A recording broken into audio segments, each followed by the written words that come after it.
What's going on, Melon Farmers? D-Mac back with a Be a Pro Sliders video. I know the other day we did the franchise mode sliders. This time we're going to focus on Be a Pro. So, let's go into our quick settings where we are an expert. We'll use the skill stick. I like to do All-Star for the first little while, and then after, I'd say a couple of years into your Be a Pro career, switch it up to Superstar, because once you hit like 83, 84 overall, the game does start to get really easy. For on-ice trainer, I actually turn it off, and shot aim manual, obviously. So that takes care of your quick settings. Game settings. Instead of 7 minutes like we did for the franchise mode sliders, for Be a Pro, I like to go up to 10 minutes.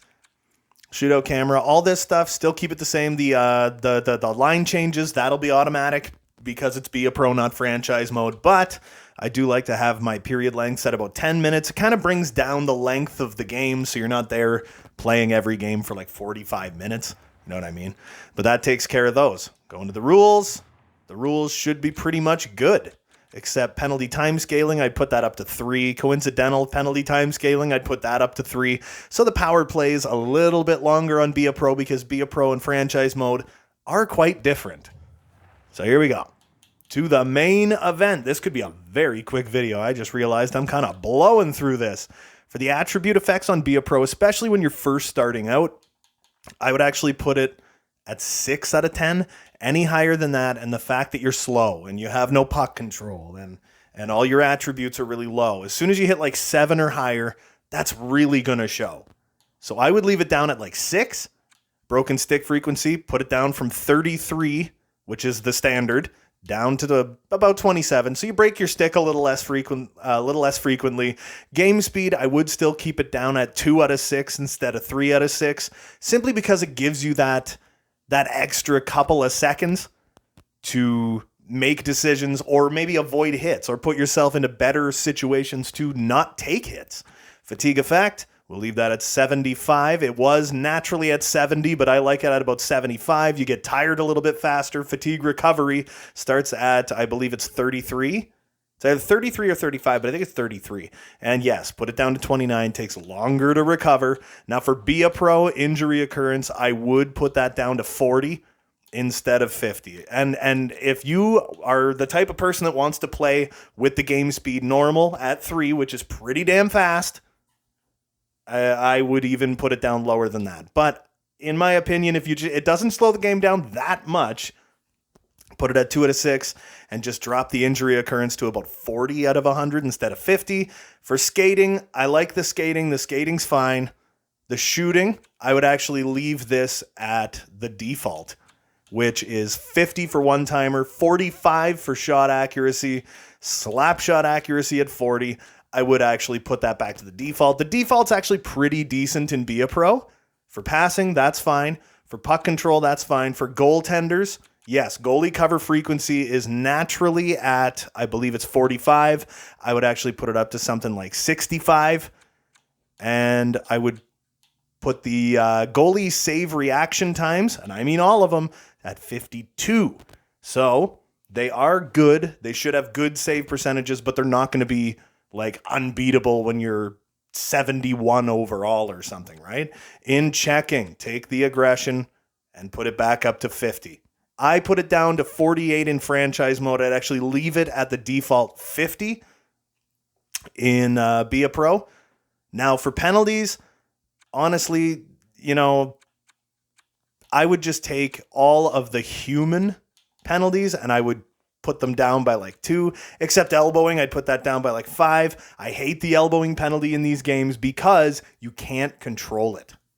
You cannot control when the elbowing penalty happens. Cross-checking, boarding, take it all down just on the human side by like 2 apiece.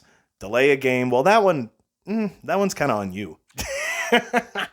But yeah, just all of them. There's like a whole bunch of them. Interference, I'd put that down to about 75 for humans. CPU can stay the same. Then we go to the AI. AI difficulty adjustment, I'd put that back up to 3. Strategy adjustment, put that back up to 3. User strategy adjustment, Be a Pro strategy adjustment. All these are just fine. AI learning at 6 out of 6, yep.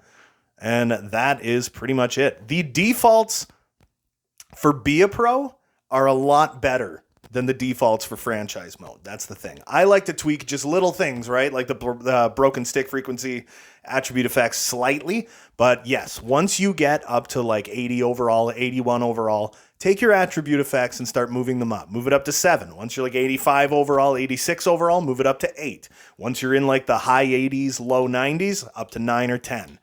But until then, anything above 6 and you're really going to struggle. Game speed down at 2 out of 6, going to prevent a ton of injuries. I know I see online all the time, people are constantly saying, oh my God, in my first 4 years in the National Hockey League, I only played 65 games, because as soon as you jump into your first game back from like a 20-game injury, first game back, you get injured for 15 more games. Then you get into like 3 or 4 at a time, 3 or 4 games in a row without getting hurt. And then in the 5th game, boom, you're out again.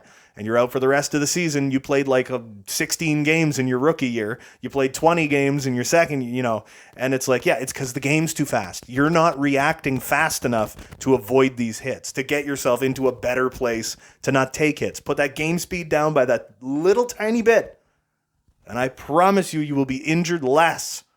And if you're still getting injured constantly, I am sorry, you're the problem.